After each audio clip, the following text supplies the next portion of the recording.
Noong mga tao ng 1990 may isang batang lalaki na nagngangalang Juan. Si Juan ay may kakaibang hilig. Mahilig siyang maglakbay sa mga liblib na lugar. Isang araw, nagpasya siyang magpunta sa isang libingan sa kanayunan. Hindi niya alam, ito ang simula ng kanyang pinakamalupit na pangarap.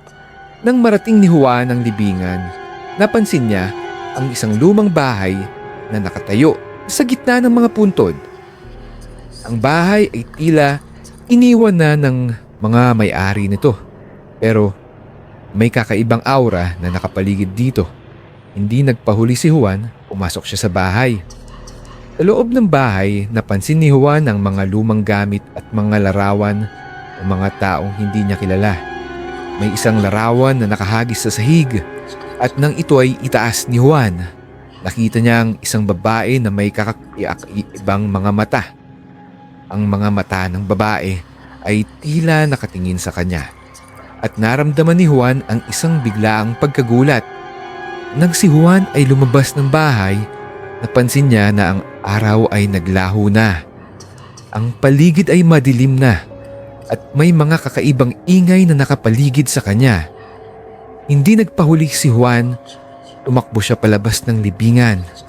Ngunit nang si Juan ay makarating sa kanyang bahay, napansin niya na may isang babae na nakatayo sa harapan ng kanyang pintuan. Ang babae ay may kakaibang mga mata at naramdaman ni Juan ang isang biglaang pagkagulat.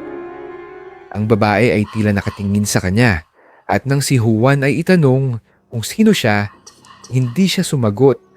Sa halip, ang babae ay naglakad papunta sa loob ng bahay ni Juan. Hindi nagpahuli si Juan. Sinundan niya ang babae. Ngunit nang sila ay makarating sa loob ng bahay, napansin ni Juan na ang babae ay biglang nawala.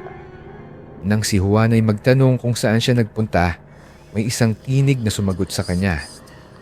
"Ako ay nandito pa," sabi ng tinig, "at hindi ka makakalabas."